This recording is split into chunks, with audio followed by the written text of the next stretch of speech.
बिस्मिल्लाहिर्रहमानिर्रहीम, अस्सलाम वालेकुम। आज अजीब ड्रामा हुआ। बजट पेश करने के मामले पर पाकिस्तान पीपल्स पार्टी ऐन वक्त पर रूठ गई और ऐसे लगा कि ओहो हाथ पांव फूल गए हैं नून लीग के, हुकूमत का क्या बनेगा। अभी तो बजट पास करवाना है, अभी तो पेश होने पर ही पाकिस्तान पीपल्स पार्टी रूठ गई है, नाराज हो गई है, हमसे मुशावरत नहीं की गई, हमें तो पता नहीं बजट क्या है, और दौड़े लग गई, साग डार सब गए और एक अजीब मंजर बना हुआ था कि जी बिलावल भुट्टो को मनाना है। इसके साथ साथ जनाब जब बजट पेश हुआ तो उसके बाद वही हुआ जिसका खदशा था, अवाम की चीखें निकलने वाली हैं और अशराफिया को फिर बचा लिया गया है और एक दफा फिर आम आदमी पर बोझ डाला जा रहा है। आप अंदाजा लगाइए कि पेट्रोल से लेकर हर चीज बहुत महंगी होने वाली है। पेट्रोलियम लेवी 60 रुपए से बढ़ाकर 80 रुपए की जा रही है, ये तजवीज है, अभी तो तजावीज है और 28 जून तक इस बजट को कहा जा रही है पास करवाया जाएगा। अब पीपल्स पार्टी जो भी कह रही हो, मैं आपको बता रहा हूं कि ये तो जनाब कुछ भी कर लें, बजट इन्होंने पास करवाना ही करवाना है। नून लीग के पास मेजॉरिटी नहीं है, इन्होंने वोट देकर शहबाज शरीफ को वज़ीर-ए-आज़म बनवाया। अब बजट में भी ये वोट देंगे तो बजट पास होगा, उसके बाद बजट नहीं पास हो सकता, और बजट पास ना हो तो वज़ीर-ए-आज़म की छुट्टी हो सकती है कि आप मेजॉरिटी हो चुके हैं। तो पीपल्स पार्टी क्या ऐसा करेगी? सवाल ही पैदा नहीं होता। लेकिन मसला बिलावल का है, बिलावल भुट्टो जरदारी का क्या मसला है, मामला क्या है, यह है असल कहानी। लेकिन पहले सुनिए कि लोगों के साथ क्या होने जा रहा है। जनाब इनडायरेक्ट टैक्सेस, डायरेक्ट टैक्स है कि जो जितना कमा रहा है उससे टैक्स लिया जाएगा, यहां ये नहीं है। इनडायरेक्ट टैक्सेस हैं खुराक, अद्वियात, हर तरह की चीज, हर तरह आम आदमी जो इस्तेमाल करता है वो तमाम चीजें, हत्ता कि जिन चीजों पर कुछ छूट दी गई थी कि ये जी बुनियादी चीजें हैं इन पर उतना टैक्स ना लगाएं, नहीं, अब हर चीज पर टैक्स ना सिर्फ लगाया जा रहा है बल्कि बढ़ाया जा रहा है।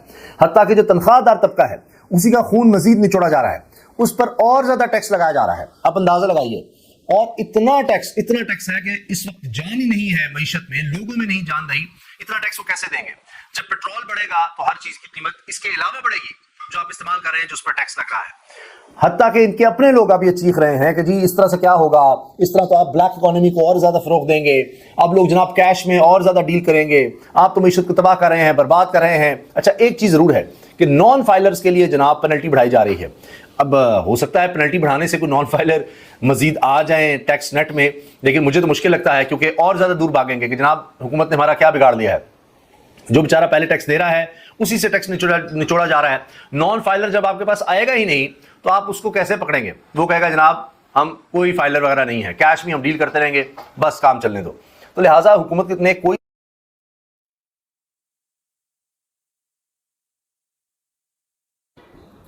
तो जिस तरह के मैं अर्ज कर रहा था कि इनकी ना कोई प्लानिंग थी और पहले दिन से ये बात पता थी कि IMF का बजट होना है, इनका कोई लेना देना नहीं है। और वजीर खजाना वाज़ेह तौर पर कह रहे थे कि जनाब IMF के तहत सारा मामला चलेगा और IMF के कहने में जो आएगा वही मामला चलेंगे, इसके अलावा कुछ नहीं।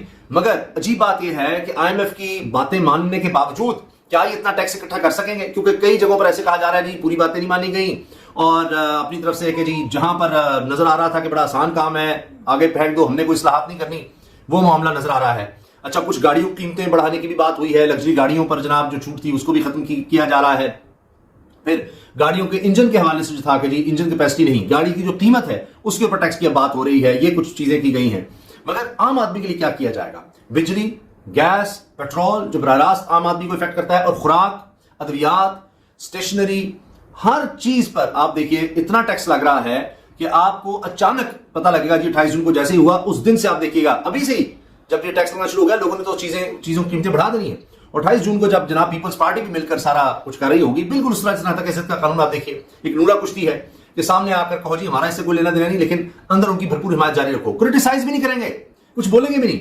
अब बजट के हवाले से आप देखिए कि 5 पर 4 मिनट पर पता लगा जी बायकॉट कर दिया है, हम बजट इजलास में नहीं आ रहे, पीपल्स पार्टी कह रही है, और 6 भी नहीं बजने दिए। 6 बजे से पहले जनाब 5:45 बजे पता लगा साहब डॉक्टर साहब ने मना लिया जी लोग आ रहे हैं, यानी ये तो एमक्यूएम का रिकॉर्ड भी तोड़ दिया इन्होंने।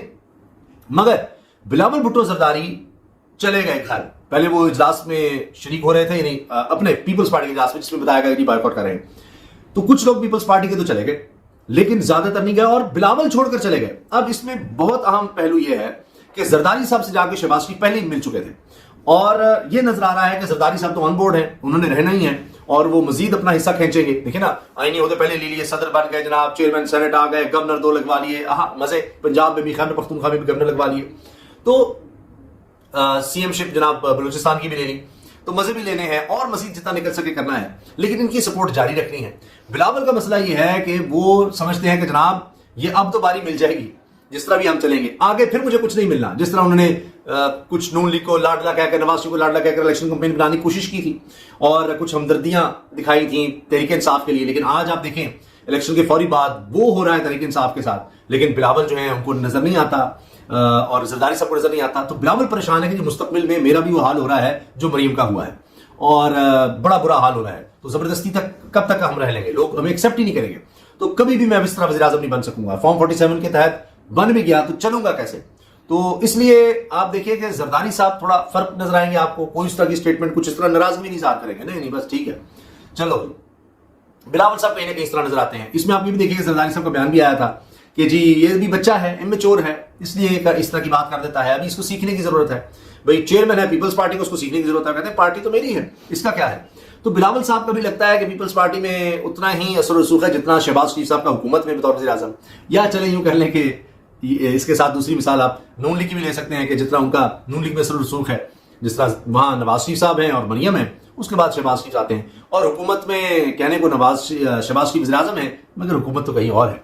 तो ये सब बातें हैं जी। तो एक बात वाज़ेह है कि बिलावल साहब इसी तरह मामलात पर खुश नहीं है। पेट्रोलियम लेवी का मैंने आपको बता दिया, वो बढ़ाई जा रही है 20 रुपए और इसके असरात आप देखेंगे आगे आगे। अभी डॉलर भी ऊपर जाना है और महंगाई होनी है।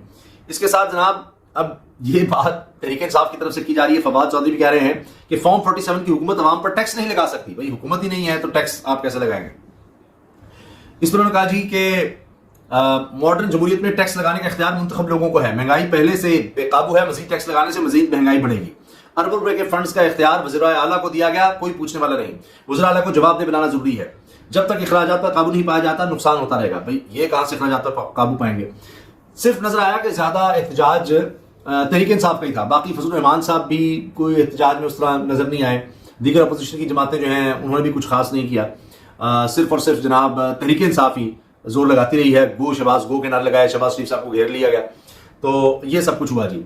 अच्छा, इसके साथ जनाब बजट में टैक्स वसूलियां बढ़ाने का हुकूमती प्लान सामने आया है और उसमें यह है कि जी हमने अब टैक्स ज्यादा इकट्ठा करके दिखाना है, लेकिन उसके लिए सिर्फ गरीब आवाम पर बोझ। सबसे ज्यादा जो टैक्स इकट्ठा करना है इन्होंने वो इनडायरेक्ट टैक्सेस से है। जो ये नहीं देखता कि अमीर या गरीब है, वो जनाब गरीब पर ही ज्यादा उसका बोझ डाला जाएगा। बिलावल साहब से जब पूछा गया कि जी आपने बाइकआउट खत्म कर दिया, कहते मैं तो घर जा रहा हूं। 3,855 अरब रुपए हुकूमत ने जल्द सेल्स टैक्स से इकट्ठा करना है और ये तो सारा आम आदमी की जेब से जाना है। और इसके साथ जनाब अब चूंकि सेल्स टैक्स पर दी गई छूट खत्म हो रही है, इसमें अब जरूरी अशिया की कीमतों में इजाफा होगा और इसमें आप खुराक की चीजें भी देखेंगे जो भी महंगी होंगी। मिफ्ता इस्माइल तक कह रहे हैं जी बड़ा सख्त रद्दमल दे रहे हैं। वो कह रहे हैं जी इसमें कुछ नया नहीं, कुछ नहीं, सिर्फ जो टैक्स दे रहे हैं उन्हीं से मजीद टैक्स लिया जा रहा है, नए लोगों की तरफ ये नहीं जा रहे और ये कुछ नहीं किया गया। ये सिर्फ है जो स्टेट बैंक ने नोट छापे तो महंगाई बढ़ेगी और हुकूमत ने वजारतें खत्म नहीं की और सिर्फ पैबंद लगाए गए हैं। बजट में कोई बेहतर काम नहीं किया गया। टैक्स से तनख्वाहदार तबके पर बोझ बढ़ेगा, जो टैक्स दे रहा है इसी से टैक्स लिया जा रहा है और एनएफसी से मुतालिक बात नहीं की गई। सीमेंट, अद्वियात और दूध महंगा किया जा रहा है। हम पर 70,000 अरब रुपए का बैरूनी कर्ज है। रिटायरमेंट के हवाले से कोई बात नहीं की गई, कोई इस्लाहात उस तरह से नहीं की गई। IMF ने इस्लाहात का क्या मना किया था। तो ये जनाब है। अच्छा, ऐवान सनत व तिजारत जहाँ ज्यादा बिजनेस कम्युनिटी है और वो कहा जाता है नून लीग के साथ होती है, उन्होंने कहा है कि जी आप तो जनाब एक्सपोर्टर को मार रहे हैं और ये इकोनॉमी को वाइड नहीं होने देंगे। सदर सरहद चैम्बर ऑफ कॉमर्स इंडस्ट्री ने ये कहा है। तो हर तरफ से जनाब इनको बुरा भला कहा जा रहा है, मगर इनको पता है आवाम से इनका क्या लेना देना। बल्कि एक चीज अजीब बात यह है कि इन्होंने ऐसा बजट पेश किया है कि एक साहब तो ये कह रहे थे कि इससे लगता है कि ये सिर्फ इन्होंने मैयज बताए हैं लेकिन ये कर नहीं सकेंगे इतना टैक्स इकट्ठा, और इनको भी पता है कि हमने रहना कौन सा है, कि ये जो हम कह रहे हैं ये करना कहाँ है। तो बस कहने के लिए ठीक है। अल्लाह हाफिज।